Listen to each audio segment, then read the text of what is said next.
Donc, je suis Béatrice Paulet, les Arcs Film Festival. Maud Villers, les Arcs Film Festival.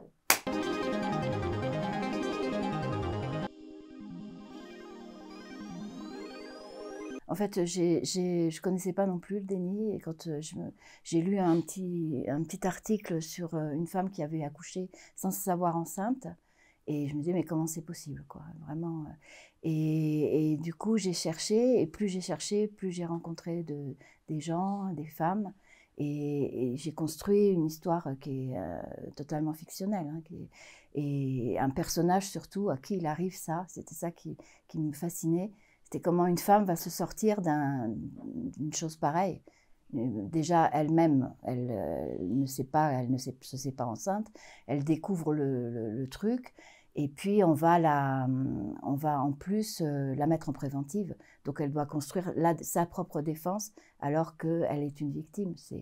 Elle est quand même dans une situation épouvantable, quoi. En fait, bizarrement, ce qui est pour moi une évidence quand je choisis un projet, c'est le cinéma qui est à l'intérieur. C'est la qualité de cinéma.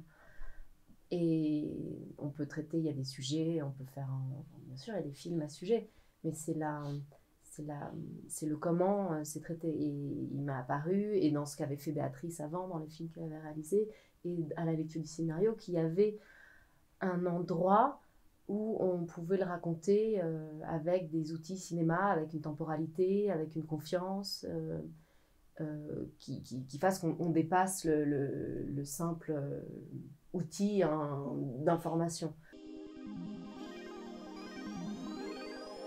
Il y avait presque un travail qui peut paraître assez même passif, étonnamment passif, mais qui est simplement d'essayer d'écouter, d'essayer de comprendre. Alors on peut se dire comment on joue ça, mais ça qui est intéressant, c'est que tout d'un coup, ça devient une chose assez ténue. Et ce qui est bien sûr très agréable, c'est de penser, de se dire, tiens, mon souhait, c'est de pouvoir mettre le spectateur tout à côté d'elle et qu'il puisse cheminer en même temps. Pour ça, il y avait une condition absolue, c'était la sincérité. Et on s'est posé parfois la question, parce qu'à un moment donné, c'est des femmes qui sont victimes d'insultes, tueuses d'enfants et tout. Donc, il peut y avoir un côté qui, tout d'un coup, qui devient presque un film de genre, à peu de choses près. On se rendait compte de ça dans le jeu, que une même scène pouvait essayer, tout d'un coup, il suffisait d'ouvrir un peu plus le regard, de faire un truc un peu plus étrange, et tout de suite, on se dit, ouh, ça bascule, et il y a un vertige, et elle devient absolument, effectivement, ou sorcière. Donc, il y avait quelque chose de faire l'expérience à chaque fois de la plus grande sincérité. Et au montage, on a dosé, quoi. On a dosé le fait qu'on mette un tout petit peu de doute pour que le spectateur se dise, mais peut-être que quand même, il y a quelque chose. Est-ce qu'elle n'a pas senti un petit truc Et puis, après, on efface ça avec la séquence d'après, avec les plans d'après. Donc, c'était un jeu subtil, quoi, et passionnant, hein, vraiment. Je trouve que dans les questions, il y a toujours de l'étonnement, en fait. On sait, ça existe, on le sait. Le problème, c'est qu'on ne sait pas pourquoi, comment ça arrive. Et puis, ces femmes-là, ça ne se voit tellement pas que c'est quand même presque de la magie. Enfin, c'est le corps et l'esprit, c'est des choses. Et ça dérange certaines personnes de savoir que l'esprit est plus fort que le reste, quoi, et que le corps, et arrive à verrouiller jusqu'à le processus de grossesse, quoi.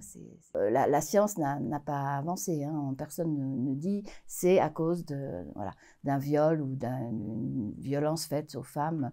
Mais enfin, moi, c'est un peu ma thèse, quoi. Je pense quand même c'est quelque chose de très violent, un déni. Donc, il y a forcément quelque chose qui s'est fermé, pas nécessairement au niveau de Claire Morel, mais probablement dans les générations d'avant, quoi.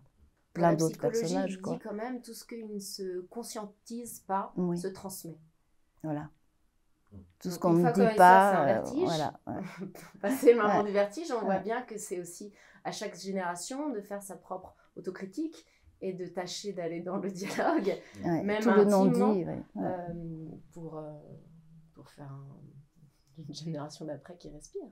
Ouais, c'est vraiment ça. Ouais. Ah, C'est le bon, problème du non-dit Ouais. et du poids des mots qui sont restés coincés, quoi. C'est, ouais. Moi, je mettrais On achève bien les chevaux de Sidney Pollack, qui est le premier film que j'ai vu très tôt, enfin j'avais 13 ans, un truc comme ça, au lycée, et qui m'a procuré une émotion telle que je me suis dit c'est ça que je veux faire.